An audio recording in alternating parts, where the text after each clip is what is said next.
Shalom saudara yang dikasih Tuhan. Kembali kita melanjutkan pelajaran The Secret of Yunus.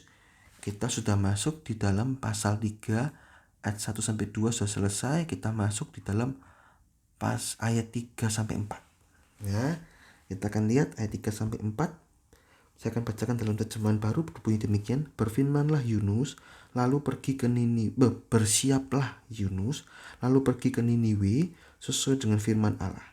Niniwe adalah sebuah kota yang mengagumkan besarnya, 3 hari perjalanan luasnya. Wow, luar biasa. Mulailah Yunus masuk ke dalam kota itu sehari perjalanan jauhnya. Lalu berseru, 40 hari lagi, maka Niniwe akan ditunggang balikkan. Jadi ini merupakan pekabaran Injil Yunus. Ayat 3 dan 4 ini kita melihat betapa Niniwe itu kota yang besar, yang kira-kiranya ini yang di video yang pertama saya sudah jelaskan, luasnya itu bisa 2 kalinya kota Malang. Kota Malang itu kira-kira di internet saya cari-cari kira-kira sekitar 270 km. Ini Yunus ini Niniwe ini 3 hari perjalanan luasnya. Wah, itu berarti sekitar 400-an, saudaraku.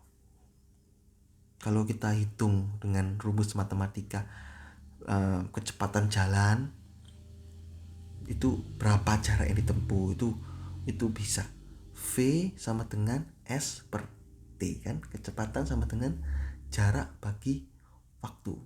Nah, kalau kita mau lihat jarak berarti kecepatan kali waktu. Dan ini bisa dihitung lah, kira-kira lah 2 kalinya kota Malang. Begitu sampai, Yunus langsung menginjil sesuai firman Tuhan, yaitu 40 hari lagi Niniwe akan ditunggang balikkan. Di sini Allah memberikan kesempatan besar buat Niniwe untuk bertobat. Bayangkan 40 hari lagi. Ini kesempatan. 40 hari adalah kesempatan Allah. Jika selama itu tidak bertobat, maka Niniwe langsung di bumi hanguskan. 40 hari ini juga lama hujan yang mendatangkan air bah pada zaman Nuh, Kejadian 7 ayat yang ke-12.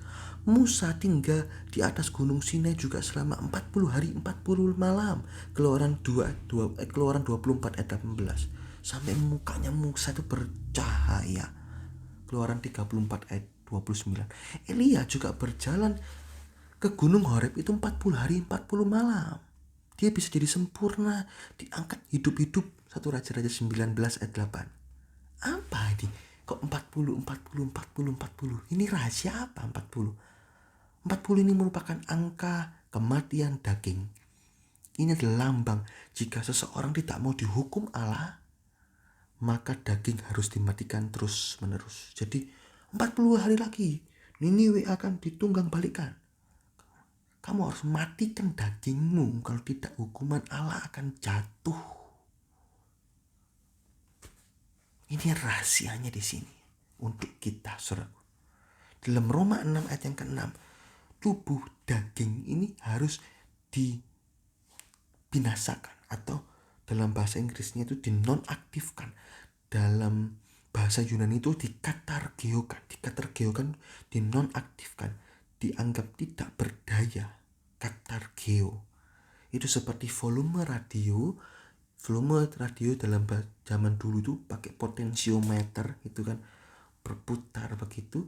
Kalau angka 0 itu volumenya mati, tidak berdaya. Tapi belum mati sepenuhnya, radio itu masih hidup.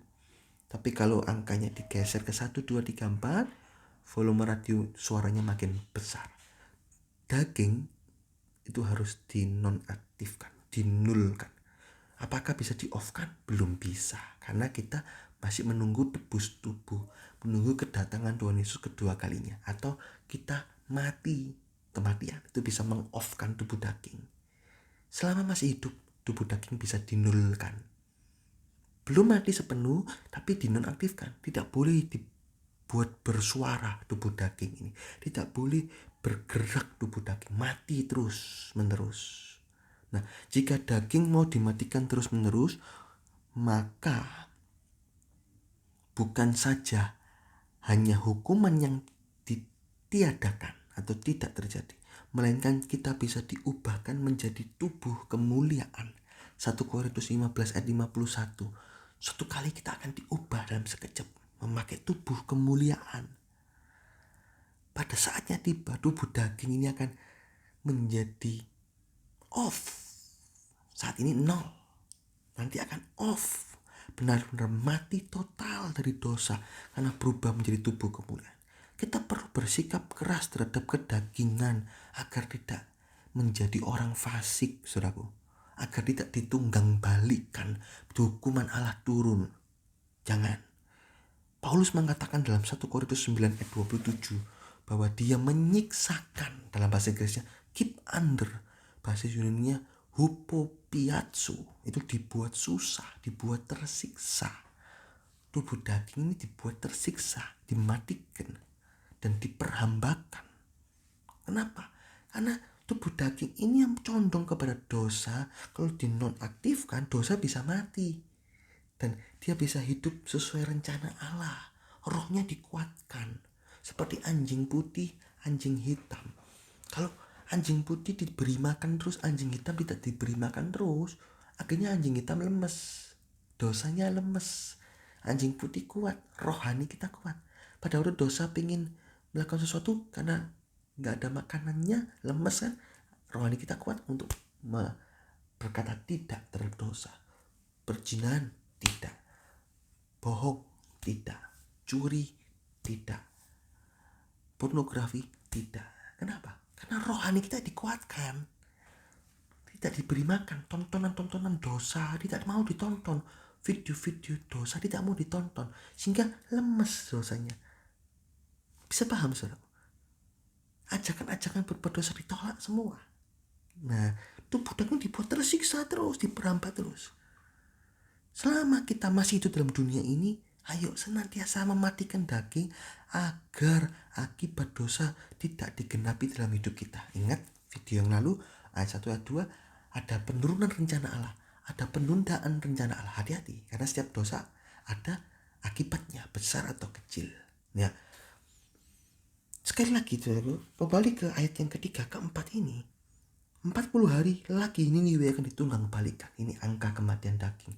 Kalau kita mau bebas dari hukuman Allah, kita harus mematikan daging. Ini juga bisa berarti apa? Ada fase mendung hukuman Tuhan. Nah, ini saudara perlu pelajarin lagi. Ini adalah daerah di mana seseorang hidup suci. Pada saat hidup suci, bebas dari hukuman. Pada saat seseorang hidup dalam dosa, ini ada mendung hukuman. Mendung hukuman ini, mendung kan istilah mau turun hujan, berarti kan kita akan tahu sebentar lagi hujan. Jadi kita harus tahu, pada saat kita berbuat dosa, kita harus tahu ini sudah mendung.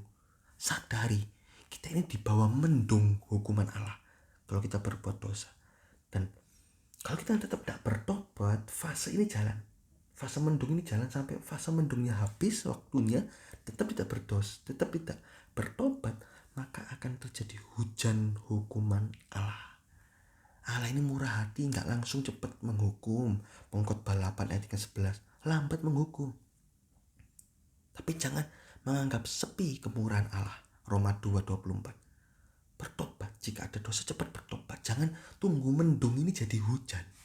Ini Niniwe ini diberi mendung 40 hari. Bertobat, kata Yunus. Dan Niniwe selama mendung itu, Niniwe cepat bertobat sehingga mendungnya tidak jadi hujan. Mendungnya jadi cerah kembali. Hati-hati. Ini 2 pelajaran yang kita pelajarin hari ini. Pertama tentang kematian daging 40 hari. Kedua tentang fase mendung hukuman Tuhan. Ya, ini sedikit kebenaran firman Tuhan biar kita mengerti. Kalau saudara belum mengerti, saudara ulangi lagi video ini dan pelajarin setiap ayat-ayat firman Tuhan ya saudaraku, sehingga kita bisa mengerti betapa Allah itu mengasihi umat manusia, tidak mengendaki manusia itu binasa. Kalau bisa bertobat tidak binasa saudaraku. Tapi kalau tetap keras hati dalam dosa, Allah menghukum. Kalau belum mati, itu kemurahan Allah supaya kita bertobat. Tapi tetap keras hati terus, seperti Firaun keras hati terus sampai saat terakhir juga tetap keras hati, ngejar sampai Laut Merah. Akhirnya binasa Firaun, mati. karena keras hati dalam dosa. Oleh karena itu kita mau pelajari firman Tuhan ini baik-baik, kita mau renungkan dan kita mau taati. Oke, puji Tuhan, Tuhan Yesus memberkati.